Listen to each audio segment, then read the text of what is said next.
जैसे कि हम सब जानते हैं कि बरसात का मौसम जैसे नजदीक आने लगता है, वैसे ही डेंगू, मलेरिया और चिकनगुनिया की संख्या बढ़ने लगती है। तो ये बहुत जरूरी हो जाता है कि इन बीमारियों के सामान्य लक्षण और इनसे बचने के तरीकों के बारे में हमें कुछ इंफॉर्मेशन होनी चाहिए।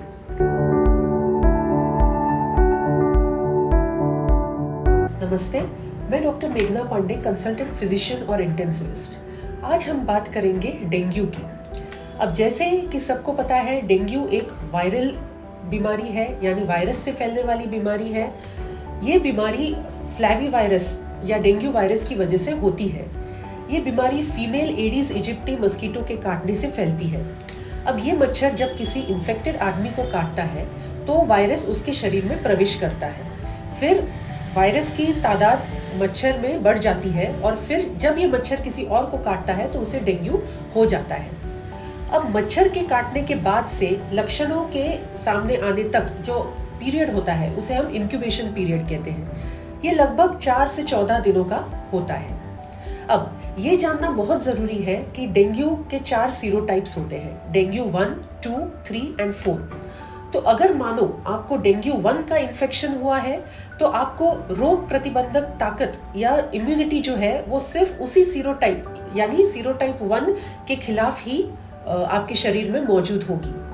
और दूसरी महत्वपूर्ण बात यह है कि अगर आपको पहले डेंगू हो चुका है और अब दूसरी बार डेंगू हो रहा है, तो जब दूसरी बार डेंगू होता है वो पहले से ज्यादा तीव्र या सिवियर होता है। तो दूसरी बार जब डेंगू होता है तब कॉम्प्लिकेशंस निर्माण हो सकते हैं। अब डेंगू के लक्षण क्या होते हैं?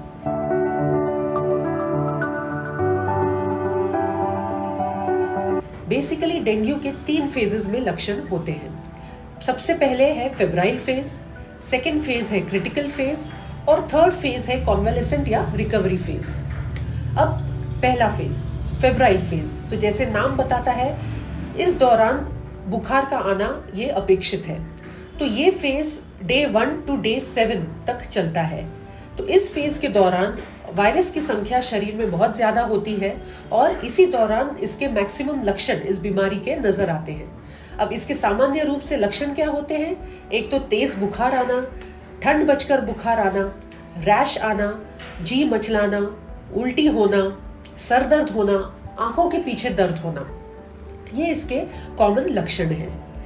दूसरा फेज होता है क्रिटिकल फेज, जो कि लगभग 5वें से 7वें दिन तक रहता है। अब इस फेज में क्या होता है कि कुछ कॉम्प्लिकेशंस सामने आ सकते हैं। अब ये कौन से कॉम्प्लिकेशंस है? सबसे कॉमन जो कॉम्प्लिकेशन है वो है प्लेटलेट्स का कम होना, और जैसे ही प्लेटलेट्स कम होते हैं वैसे ब्लीडिंग की रिस्क बढ़ती है। अब ये ब्लीडिंग मसूड़ों में से हो सकती है, नाक में से हो सकती है, आंत में से हो सकती है या ब्रेन में हो सकती है। दूसरा कॉम्प्लिकेशन है लिवर में सूजन आना, जिसे हम हेपेटाइटिस कहते हैं। तीसरा है किडनी पर असर होना, जिसे हम अक्यूट किडनी इंजरी कहते हैं। चौथा है सांस लेने में दिक्कत होना। पांचवा है ब्रेन में सूजन आना, जिसकी वजह से आदमी बेहोशी की हालत में जा सकता है, चिड़चिड़ा हो सकता है या उसको फिट भी आ सकते हैं। अब ये क्रिटिकल फेज किस में डेवलप होगा ये कहना तो बहुत मुश्किल है, पर हाँ, इसके कुछ संकेत हमें जरूर मिल सकते हैं। अब इसके संकेत क्या होते हैं? अगर किसी पेशेंट में अचानक से प्लेटलेट काउंट कम हो जाए, या उसे बहुत ज्यादा और लगातार पेट में दर्द हो रहा हो, या बार बार उल्टियां हो रही हो, या चिड़चिड़ापन हो रहा हो, तो इस पेशेंट में क्रिटिकल कंडीशन पैदा हो सकती है। अब इसके बाद आता है तीसरा फेज यानी कॉन्वेलेसेंट फेज या रिकवरी फेज, जब सारे लक्षण धीरे धीरे करके निकल जाते हैं और पेशेंट रिकवरी की ओर बढ़ता है और प्लेटलेट काउंट भी नॉर्मल हो जाता है। अब ट्रीटमेंट क्या है डेंगू का?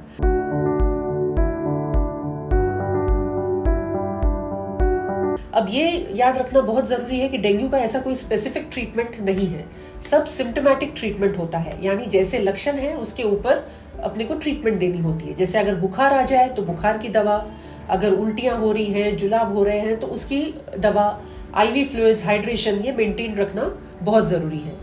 अगर प्लेटलेट्स कम हो तो प्लेटलेट्स चढ़ाने पड़ते हैं। अगर किसी को कुछ किडनी पे असर हो तो हो सकता है उसको डायलिसिस लगे। अगर सांस लेने में बहुत ज्यादा दिक्कत हो तो हो सकता है उसको वेंटिलेटर लगे। अब डेंगू से हम कैसे बच सकते हैं? अब डेंगू से प्रिवेंट या बचने के लिए ना कोई दवा है, ना ही इंडिया में कोई वैक्सीन है। तो अगर डेंगू से बचना है तो बेसिकली हमको मच्छरों से बचना है। अब ये कैसे हो सकता है?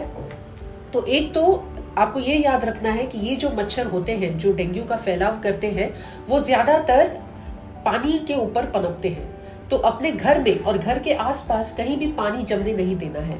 तो वो चाहे फूलदानी हो या बाल्टी हो या किचन में कहीं पानी जम गया हो या घर के आसपास कहीं पडल्स में पानी जम गया हो, तो वो नहीं जमने देना है। दूसरी बात है कि स्क्रीन्स का उपयोग करें या जालियों का उपयोग करें ऑफिस में और घर में, ताकि मच्छर अंदर ना आ सके। तीसरा मेथड है मस्कीटो रिपेलेंट्स का प्रयोग। और चौथा मेथड है कि अगर आप कहीं ऐसी जगह पे जा रहे हैं जहां मच्छरों की तादाद ज्यादा हो तो लॉन्ग स्लीव्स पहने। तो ये कुछ सिंपल से नुस्खे हैं जिससे हम डेंगू से बच सकते हैं। अगर आपको इस विषय पर ज्यादा जानकारी या कुछ डाउट्स हो तो आप मुझे नीचे दिए गए नंबर पर कॉन्टैक्ट कर सकते हैं। धन्यवाद।